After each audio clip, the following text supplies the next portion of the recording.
Every time something explodes in the Middle East, you pay more at the pump, and everyone knows that.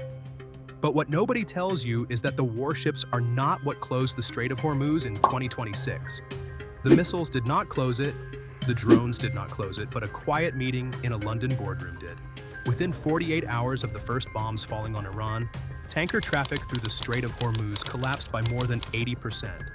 Not because Iran's navy blocked the route, and not because the US military closed the passage, but because a small committee of insurance underwriters in London filed a piece of paperwork. And that paperwork made it financially impossible for ships to move. You have never heard of the Joint War Committee, you have never been to Lloyd's of London, and you have never read a marine insurance contract in your life, but right now, today, you are paying for their decision. There's nervousness in global trading about what the Iranian conflict could mean for oil prices and the global economy. Lloyd's of London is the world's oldest and most powerful insurance marketplace, operating since 1688 when it began in a coffee house. And today it underwrites the risks that no one else will touch. Space satellites, offshore oil rigs, and supertankers carrying 2 million barrels of crude oil through the most contested waterway on the planet.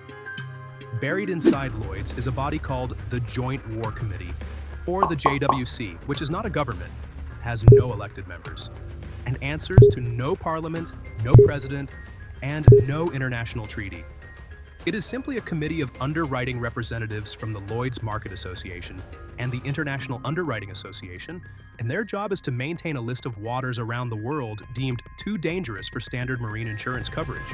When a region gets added to that list, meaning the JWC designates it as a high-risk area, every ship entering those waters must immediately buy additional war risk coverage at whatever rate the market sets, or sail without insurance, which is commercially impossible because no port will accept an uninsured vessel, no bank will finance the voyage, and no charterer will load the cargo. The JWC does not need warships and it does not need sanctions. It just needs to update a list, and the strait closes. Here's exactly what happened in the first week of March 2026. Because before the US-Israeli strikes on Iran, insuring a very large crude carrier capable of carrying 2 million barrels of oil through the Strait of Hormuz cost approximately 0.125% of the vessel's hull value per transit. For a tanker worth $120 million, that was roughly $150,000 for one passage, which is an enormous number in everyday terms, but a rounding error in the economics of global oil trade. Until within 48 hours of the first strikes, the JWC redesignated the entire Arabian Gulf as a conflict zone. By March, third war risk premiums had risen to between 1.5% and 3% of hull value, meaning at 3%, ensuring that exact same $120 million tanker for a single transit now costs $3.6 million, a 24-fold increase overnight. And for vessels with American, British, or Israeli connections, premiums climbed as high as 5%, translating to a massive $6 million insurance bill for a single passage through a 40-kilometer strait.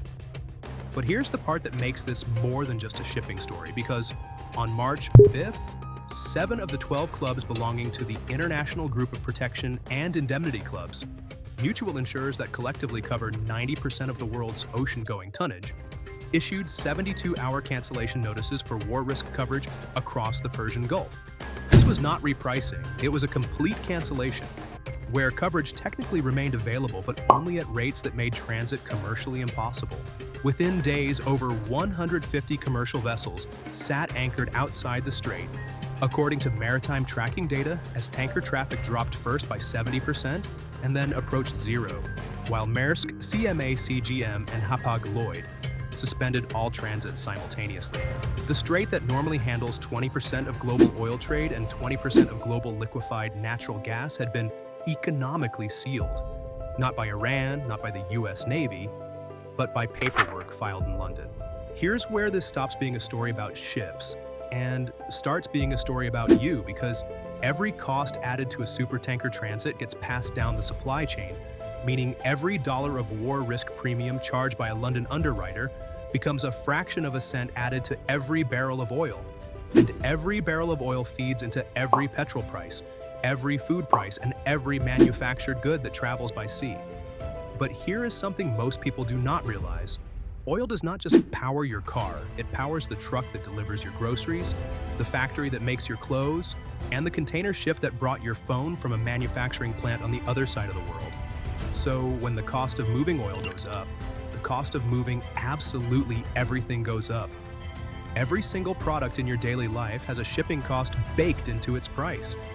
And that shipping cost just got a war risk surcharge added to it, with surcharges on container shipping during the 2026 crisis ranging from $500 to $1,500 per container.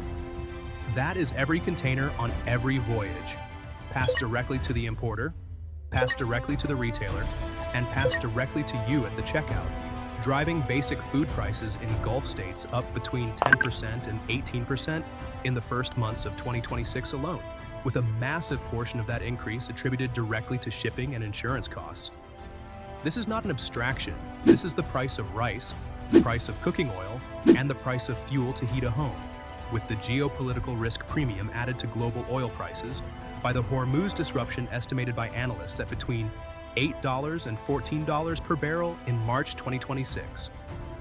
Brent crude was trading at around $88 per barrel, but under normal conditions without the insurance-driven shipping collapse, analysts estimated it would have been trading between $74 and $80. In the UK, the Resolution Foundation calculated that the Iran war, driven significantly by this exact energy shock, would cut living standards by 0.6% for the average working-age household in 2026. Was expecting living standards this year to rise by 0.9% for the average working-age household. They now think it's going to drop by 0.6% because of everything that's going on. They calculate that as a £480 hit. And those figures don't include the impact yet of food prices because the foundation's creating a £480 hit per family. And that figure did not even include the impact of rising food prices. Petrol and diesel prices had already risen every single day for 40 consecutive days before the data was even compiled. And this is what a JWC designation actually looks like from the ground. Not a Lloyd's of London press release and not an insurance market briefing, but 40 days of rising fuel prices, a £480 hole in a household budget, and a family choosing between the heating bill and the weekly shop. All because a committee in London updated a list. 20% of the world's oil passes through a 40-kilometer channel, and 90% of the world's ocean-going ships are insured by 13 clubs, whose war risk designations are guided by a committee that meets in London and answers to absolutely no government on Earth. The warships make the news, the missiles make the news, and the ceasefire makes the news, but the JWC just updates a list, and nobody reports it, nobody votes on it, and nobody even asks who gave them this power. So the next time you fill up your car and notice the price has gone up again, you will probably blame the war, you will probably blame the politicians, and you will probably blame OPEC.